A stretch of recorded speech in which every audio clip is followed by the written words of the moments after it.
Hey everybody, I'm Johnny Mack, the host of the Soulful Hunter podcast. Thank you for watching this episode. If you have not done so already, please hit the subscribe button for the Washington Backcountry YouTube channel that powers the Soulful Hunter podcast.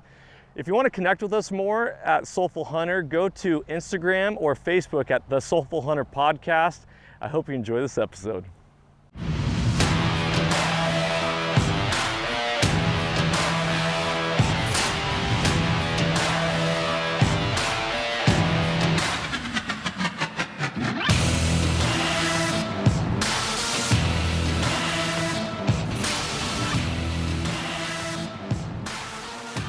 Welcome, ladies and gentlemen, to the Soulful Hunter podcast. I am your host, Johnny Mack.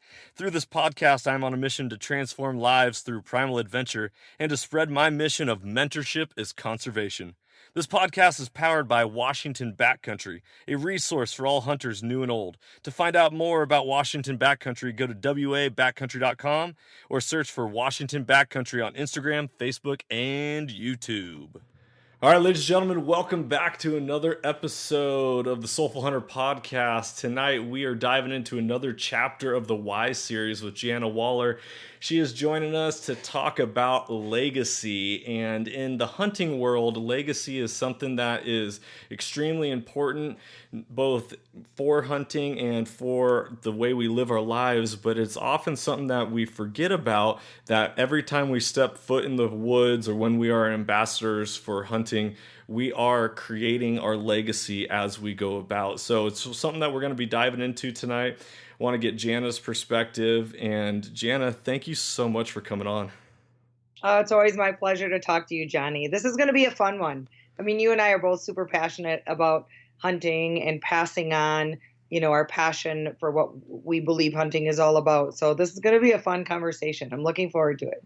Thank you. As always, it's always my pleasure to even have the opportunity to chat with you. So our listeners have been following along. We've been getting some good feedback on this series. And for all listeners out there, if you have some feedback or topics or anything that you want Jana and I to dive into, shoot us an email, DM us on social media, get a hold of us, and we'd love to follow along and interact with all of you as well. So tonight's topic is legacy. So let me give you a little dictionary term of the definition of legacy. So legacy is a gift or a bequest that is handed down, endowed, or conveyed from one person to another. It is something descendable that comes into possession of that is transmitted or received from a predecessor. So when I read the definition of legacy, the first thing that comes to mind is conservation. The second thing that comes to mind is what you learn from a mentor. And the third thing for me is what we leave not only to generations to come, but what we are leaving in the actual present while we are hunting. So have you ever gotten a chance to talk to anyone about legacy before? No, not specifically using that terminology. Of course, we talk a lot, whether, it's with a one-on-one at, a trade show or social media about, passion for the hunt and what are you doing to pass that on either to your kids or through mentoring like you and I've talked about before. But I don't know if I've ever really thought of it in those constructs. It's interesting. When I hear the word legacy, I think a little bit different than you do. I think of what am I passing down because I'm not a mom. I don't have kids. I have a stepson. I do have to say this. I do have a stepson, Brennan, who's 27 this year. And he is he was my only opportunity really to be a mom because I could never have kids. And so I'm really blessed from that. He's a hunter and I feel like I've passed on my passion for the mountains and the woods to him.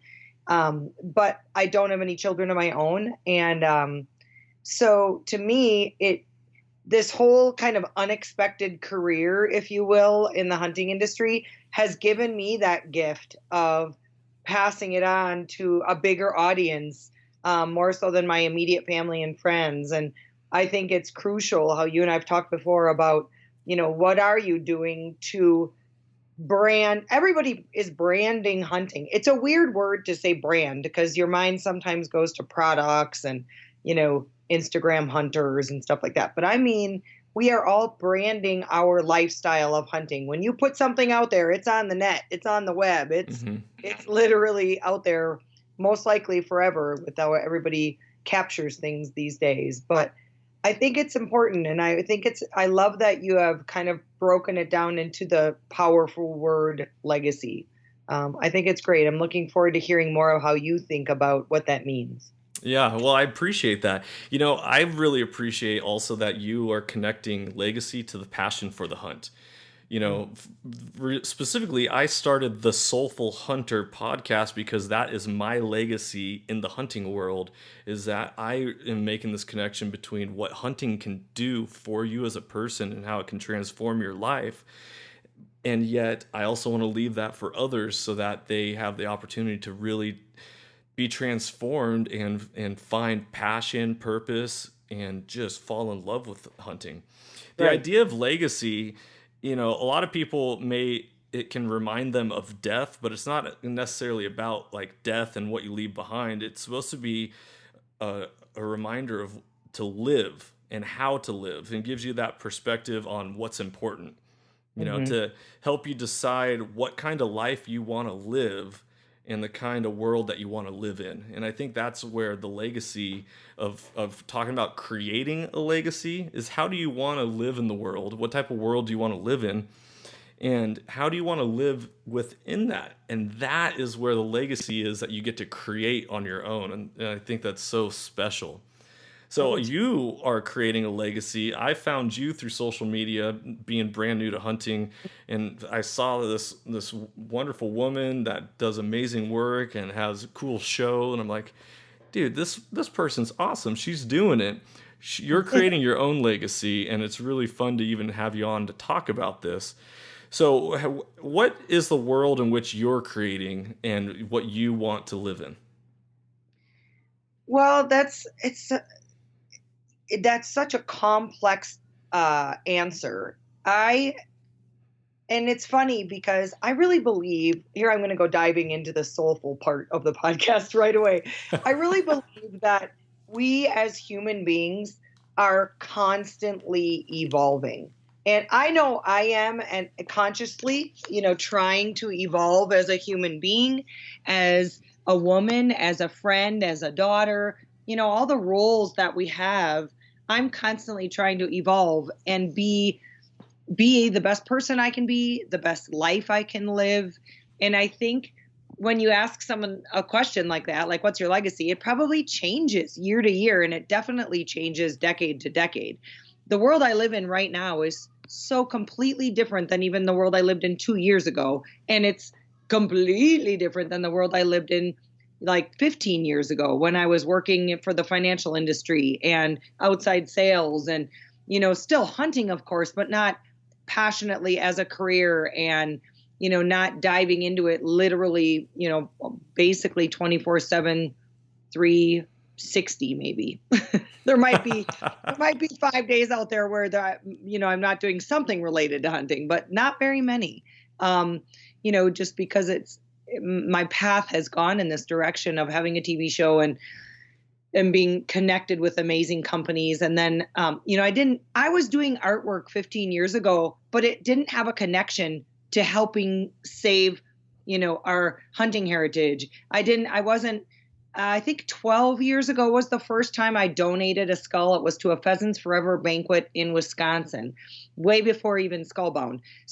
But now, gosh, my life revolves around that. In fact, I was just talking today about the skull I'm doing for the Western Hunt Expo in February, and it's a monster mule deer. And, hopefully we're going to raise even more money and knock that bar even higher. And so, like, it's funny, the world I live in right now, when you talk about what does that look like, it's completely obsessed with hunting but not just selfish hunting, because, I do that too. Once in a while, like, expect this year, I got out in the woods a lot without a camera with me. It wasn't job related. It was just enjoying the hunt.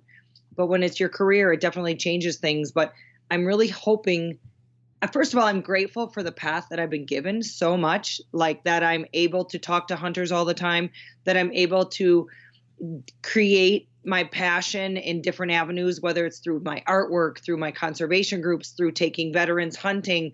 I'm able to sort of evolve that passion into other things and to be able to pass that on to people. But in terms of what I'm leaving behind, or what my life looks like right now in terms of legacy, I'm really trying hard to make conscious decisions for myself, because in this job, in this role, you get pulled in so many different directions. I have 17 partners I have to make happy, and I work with a lot of conservation groups, and then people are reaching out to me, hey, can you help my banquet? Hey, can you make an appearance here? And you just get often feeling overwhelmed with not knowing where to give that energy and where that time should go.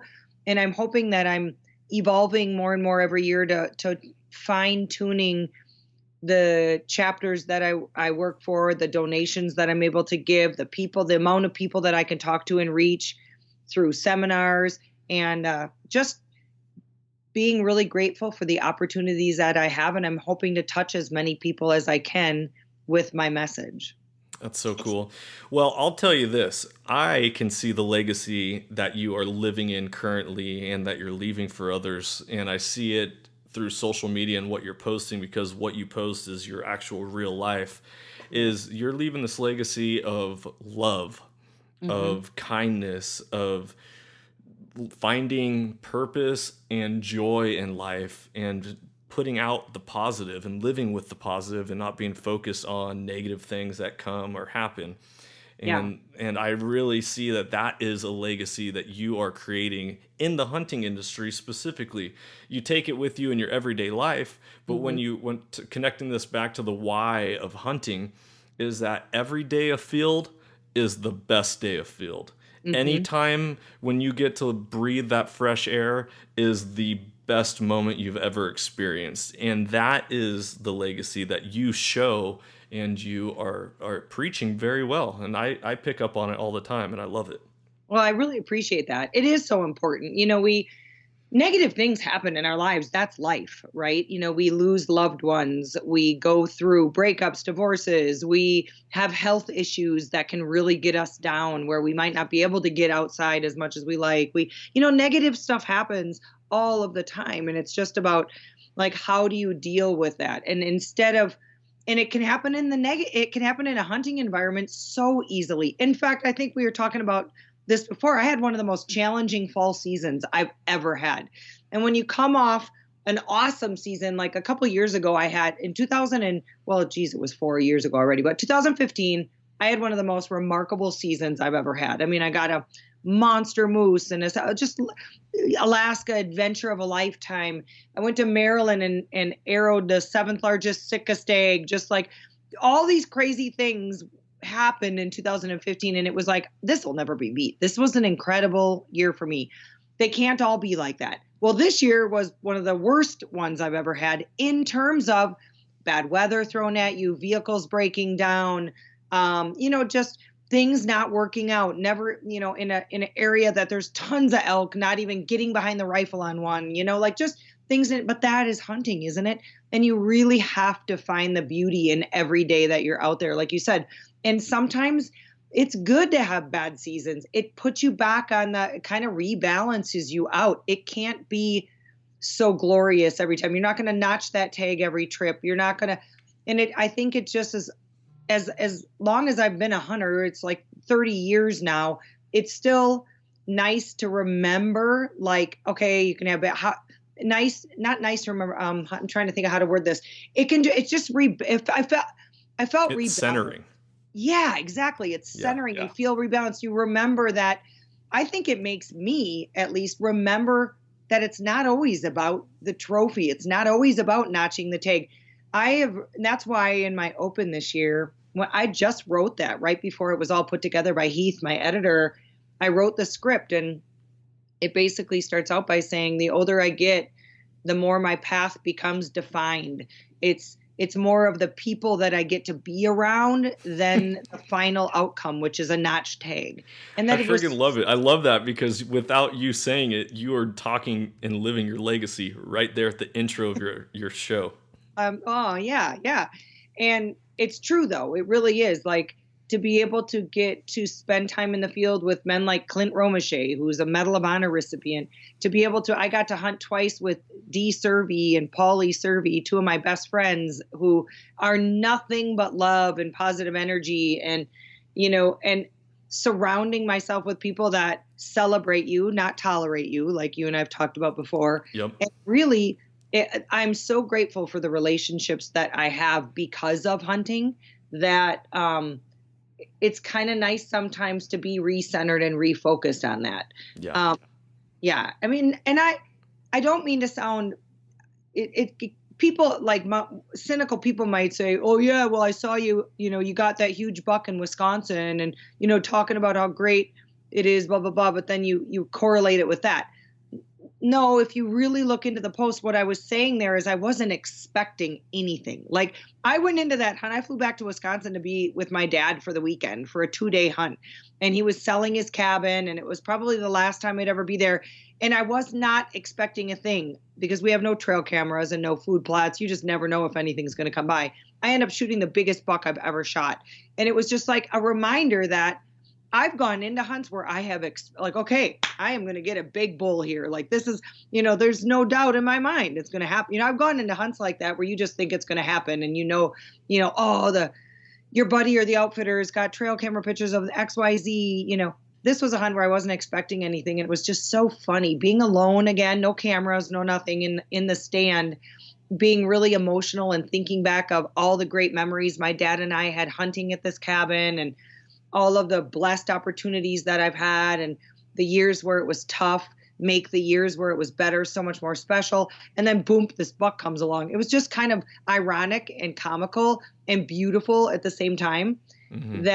Yeah. And that's hunting. But that can be so correlated with life, can it? Like, absolutely.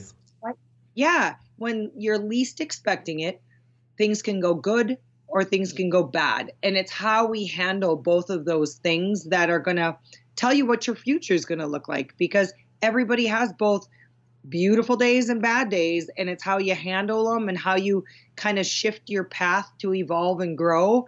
And I'm happy to hear that you're noticing that in my legacy. Yeah, absolutely. So there's a quote by Ralph Waldo Emerson that says the purpose of life is not to be happy. It's to be useful, to be honorable, to be compassionate, to have it make some difference that you have lived and lived well. And I think that's exactly what you're talking about is that, if we wouldn't enjoy the day if we didn't have night. The contrast of light and dark is what makes the light so beautiful. Yep. Like you were saying earlier, is that if life was like the ultimate hype soundtrack where it was just like a more intense song after a more intense song after a more intense song, we'd be like, oh, where's the climax? I can't handle this. Mm-hmm. You have to have that flow, the yin and the yang, the energy flow of just how life goes, but it's when you live it every moment. And this is where us being ambassadors for hunting, this is us being a mentor or a mentee, this is us just being out in nature and enjoying God's creation. It is so important for us to just be present in the moment, because when we learn how to actively be present in the moment, we are learning how to create our legacy and live the life we want to live, and other people see that, because what we do creates a ripple, the ripple effect to go out. Someone's always watching or listening or taking note. Whether people like judgment or we shouldn't judge, people are very quick to judge. And so how you live your life and that legacy is for other people. It doesn't have to just be like parent to a child passed down. It is for you, but it's for everyone else around you. Well, and true. And nowadays with social media, when you are passing it down to all of your followers, everyone who's watching what you're doing, you're showing what your lifestyle of hunting is like. You're passing your attitude on. We all have friends or people that we watch, and in how I've sort of the last couple of years I've just really gravitated to people that are positive, that are putting out good messages, that are celebrating other people's successes, and that, make you want to live your best life and live, a genuine lifestyle. I'm so attracted to genuine people. And, we all have to remember that we are passing our attitude, lifestyle, our passions on through social media, not just, and think about it, we didn't have any of that. Even like 15 years ago, we didn't have that. You maybe passed along your love of hunting through maybe your coworkers or of course your kids and your hosts and your family. That's a given. But, to other people, maybe your coworkers, maybe, people that you saw at a banquet now and then. Maybe you went to a, Rocky Mountain Elk Foundation banquet and you passed on the attitude there through conversation, or guys at the coffee shop kind of thing.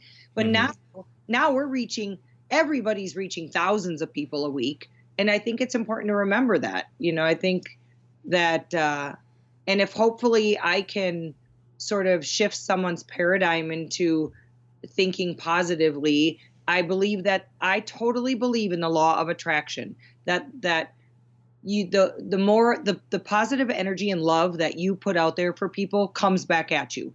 In the same breath, the negative, cynical, critical energy that you put out there, that's going to come back at you too.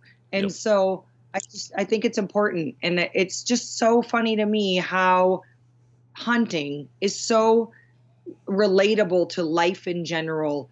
And it doesn't even matter it doesn't matter if someone hunts to get it or not. You can hunting teaches you so many valuable lessons about life that you can just simply take from hunting to apply to life. And that's another reason I think it's so important that our kids are taught the principles that hunting teaches, because they're principles they can carry out throughout their adult life, like patience and appreciation for nature. I mean, everyone knows nature is healing. Yes. I think there's a part of hunting that is so missed in what mainstream hunting is. And I say mainstream, I'm talking TV shows and, especially global Hollywood, right? Movies and stuff. They don't even portray hunters as animal loving habitat, protecting people. But nature is so healing, and it teaches so many valuable lessons that I want all of our kids to get out there and enjoy it. And that is why it's important to leave that, for the people that follow us, for our families. And, Absolutely. I just actually, podcast episode, I believe 19 or 18 was recorded with a veteran. And that was the topic of the podcast, was the healing power of hunting. And it's very important. People need to remember that even though, we go hunting for others and we go hunting for ourselves, it has a greater impact than just what we see visually. Well, there's scientific studies that even show like what happens when the sun directly hits your cornea, what happens when you are immersed in trees. There's actual studies. It sounds very hippie-ish, for lack of better. But there's really studies out there that show what your heart rate does, what your stress level, what your brain activity does in nature. And I totally believe in all that. I think, to me, I equate it to, it's just reconnecting with how life has always been, without all the chaos of technology, even automobiles and paved roads and telephone wires and the chaos, right? Just the chaos. If you can get away from all that, where you're in the mountains or you're in the woods and you don't see any other homes and you're just watching the leaves blow on the trees and the birds chirp and feeling the sun on your face. And there are studies that show what that does for the human body. And I think that's so powerful. And then you add that on top of gathering your own food and the sense of pride in sticking it out. If you've had a tough hunt, if it's cold, if it's been, 4 a.m. wake ups and going to bed at midnight and, just pushing your body through stuff that often our big game hunts do, or even, I shouldn't even say big game, all hunting can do. It's powerful stuff. Yeah. So powerful. So What I'm going to share right here is from Leadership Freak blog, and when I was doing a little research on legacy, I was like, "Oh man, this is a great article." So I want to share some of the stuff right here that I wish I could say is my own, but it's not. So I got to give credit where credit's due. There are legacy blockers, and then there's 10 ways that this guy says that you can build a powerful legacy. And on this article, it says everyone leaves a legacy. Whether you are conscious of it or not, you are leaving a legacy. So some ways that you can block leaving a quality legacy is to have a lack of focus, living a life that others want you to live rather than living the life that you want to live, having bitterness, anger, and fear control your life, being overly ran by consumerism, urgencies rather than urgencies rather than smothering priorities. So if you live a life of, oh, I have to do it, it's urgent, rather than being able to be scheduled and know what your priorities are. Sometimes people have a block on their legacy because they don't like to be in uncomfortable positions, so they live a life of safety. And then the last one that this guy says is that it won't matter. The concept of defeatism, where people just feel like no matter what they do, it's not going to make a difference. And so by building your legacy, you not only have to focus on the positive behaviors, but you also have to eliminate the negative behaviors. And so 10 things that this guy is saying that to build a powerful legacy is: number one, challenge yourself to be joyful. Serve others and that serve in a way that brings joy to you. Angry, unhappy people leave sad legacies, he says. Monitor your impact on others. So be conscious and reflective on how other people are responding to what you're doing, what you're saying, and how you're showing up. And then whatever is leaving the positive impact, do more of that. Develop and maximize your talents. So I teach this in my health class all the time. If you are focusing on things you're not that good at, you're going to get frustrated and really get in a sad spot. If you focus on the things that you're good at, you're going to find a lot of reward because it's fun to do things we're good at. Now, you can challenge yourself to build yourself in the areas that you are not as good, but at the same time, sometimes, like, my wife is a way better parallel parker than me, and no matter how well or how much I practice, she's going to be way better. And so I got to just accept that. Seize small opportunities. You never know when one is going to lead to another, such as when I reached out to you a couple years ago about the written article on the website, to now it's doing a podcast and we're recording one every month, and what you've done for me and the relationship that we've been able to build. You never know. You got to take advantage of any opportunity that you can. Start with the ones closest to you and then go from there. The ripple effect, there's that is the same thing with what I got to interrupt you. I'm so excited with everything that you just said, because that's the same thing of what I was just talking about. That is read through it again. That's the law of attraction. And if anyone out there has never seen the movie The Secret, you've got to go see. You got to see it. It's a documentary style. It's on I can't remember if it's Netflix or Amazon Prime, and you got to buy it for like $3.99. Don't rent it for the $2.99. Buy it for the $6.99 or whatever, because you will rewatch it. It's going to start to sound out like they're trying to sell you something in the movie, because it sounds like buy my 10 cassette tape, do good thing at the end. It's not. They're not selling you anything. You got to really watch it a couple times and focus, but to boil it all down, it's everything you just said. If you're negative and you're sad or depressed or jealous or angry, you're not going to leave a good legacy, because that's exactly the kind of people that you're going to attract back into your life. If you're grateful, joyful, loving, you celebrate other people's successes, you realize that life isn't like a piece of a pie. If someone else has happiness, they don't have a piece of the pie that, now it's gone. No, it's unlimited. There's tons of happiness and joy to go around, and success. And same thing with money. There's not just a pie full of money. It's whatever you make of it, however hard you want to work. And so everything you just read off that list just keeps me thinking about the law of attraction in the movie The Secret. Like that is my legacy. That's what I want people to learn, whether it's through hunting, which is why I have most of my followers. But if I can teach things about hunting and the outdoor lifestyle that people can then take to their life in general, that's a beautiful thing. Like, I'm so excited about what you just read. That makes so much sense to me. Heck yeah, this is what it's all about. We spark and stoke fires in ourselves and in others, and then our fires just grow and grow, and fires are contagious. You know what I mean? Yep. And you start with the people around you, and it just goes. And it's unstoppable, and that's what we're trying to do here. Yeah. It's why it's so critical to surround yourself with authentic, genuine people who help make you the best you can be. Like you said, and I really liked what you said in the like focus on what you're good at.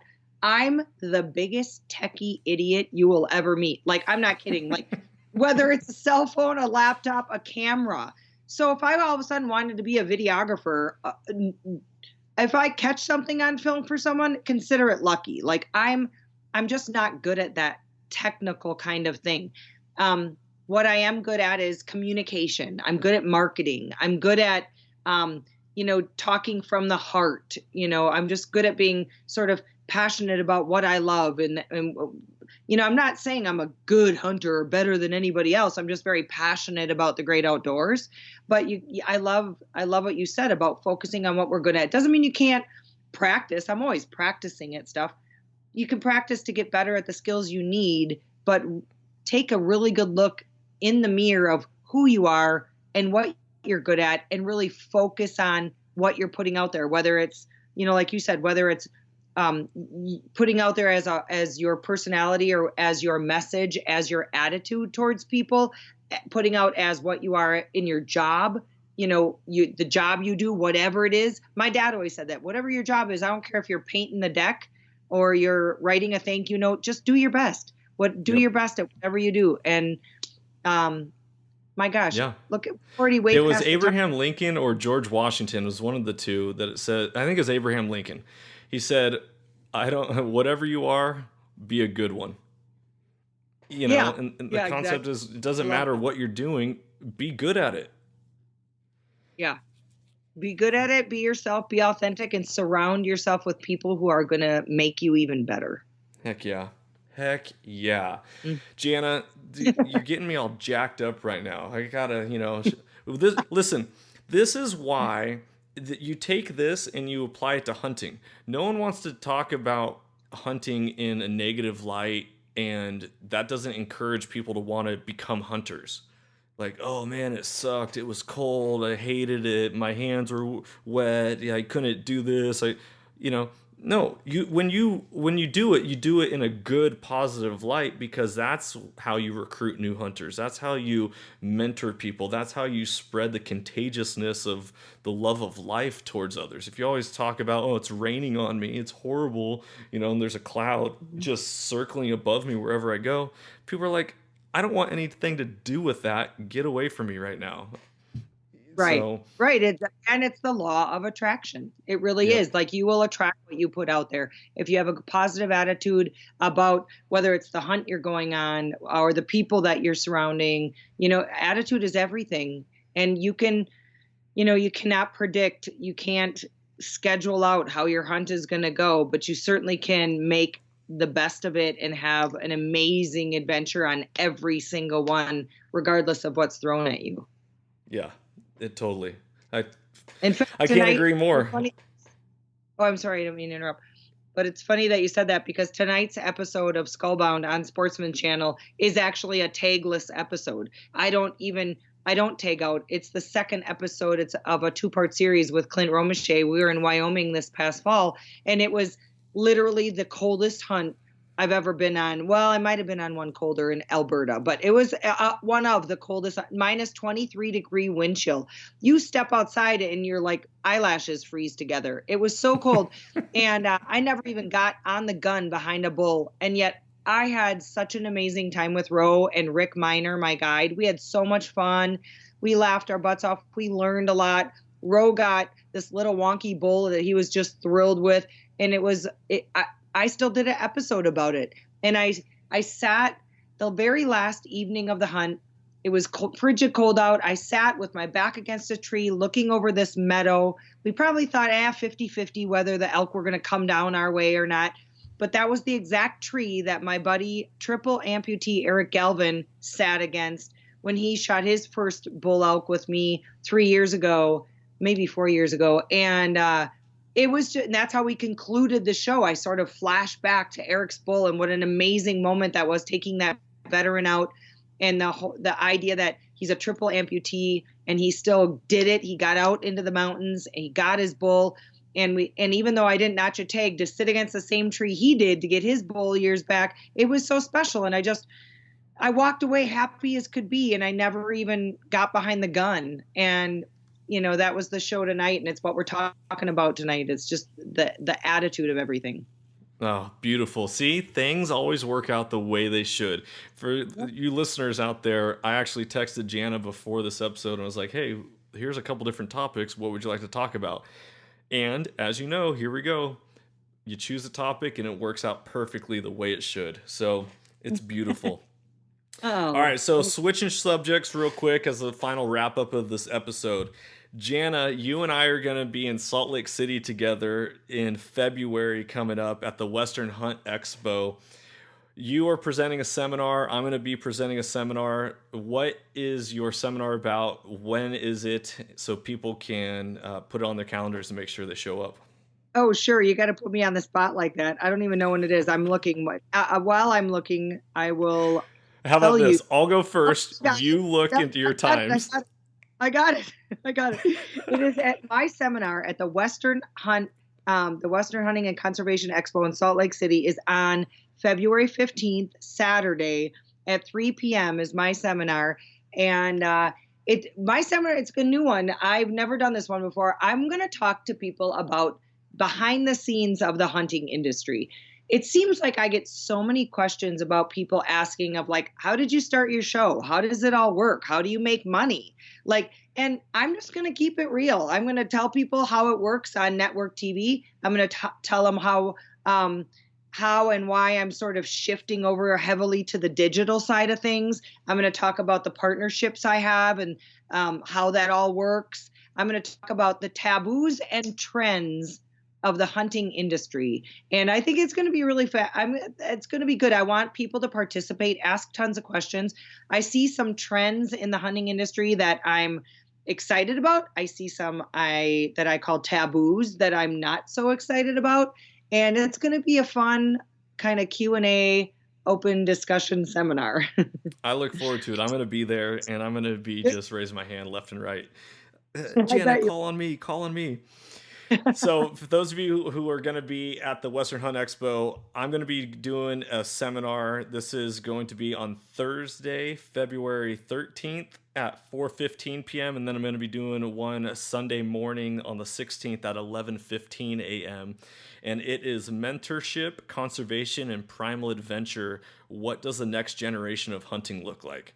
So the whole idea is that I want to be able to bring my message of mentorship as conservation, but I also want to talk about what the next generation of hunters are looking for as they're facing the power of social media and politics and everything that is going on with the world today, and how to recruit and mentor new people and get them involved. So hope to see you there. Really excited to be a part of it this year. But Jana, I'm so excited to actually get to see you in person down there. I know. I feel like it's crazy that I feel like we've met. Are you sure we haven't met? Because I feel like right. But I'm going to be there to intro you at your seminar too on Thursday. So I'm going to try to stick around for the whole thing as well. I'm not sure I'm running around a lot for the Mule Deer Foundation, but I'm going to definitely be there for the intro, if not the whole thing, on Thursday. So it's such a fun expo. I'm really excited. Usually I've got to split my time between the NWTF in Nashville, and then I typically go there Thursday, Friday, catch a late flight over to Salt Lake City for the Western Hunt. But I will be at the Western Hunting Expo from actually Wednesday's early setup festivities through Sunday. So I'm really excited to be able to spend the whole time there, talk with people out west about what we love. I'll be in different booths, but it's going to be fun. You're going to love it. Heck yeah, I'm really looking forward to it. All right, so ladies and gentlemen, thank you. I'm Johnny Mac. We got always the wonderful Jana Waller. Check her out on the Sportsman's Channel. Is that what it is? Yep. I'm on Monday nights on the Sportsman Channel. We just launched season 9. And then you can also find me online on Carbon TV. It's free. It's watch it anytime. It's highlights of the past decade. And then starting the end of this year, it will be all brand new episodes, brand new hunts. And you can also find me on Twitter, Facebook, and Instagram at skullboundtv.com. Love it. Or actually, that's my website too, skullboundtv.com. But I'm way, way, way more up to date on Instagram. And Instagram, #1, Facebook, a little bit, and Twitter, now and then. Isn't that just kind of how it is? I think that goes the same thing for all of my accounts as well. Does it? That's funny. I love it. Well, ladies and gentlemen, I hope you enjoyed this chapter of the Y series with Jana. As always, stay soulful, and we'll talk to you soon. Take care. Thanks, Tony. If you enjoyed today's podcast, I'd love it if you could go ahead and give this a rating as well as subscribe. Also, you can check us out on Instagram under the Soulful Hunter Podcast. Make sure to tag us in pictures and posts and use the hashtag Soulful Hunter.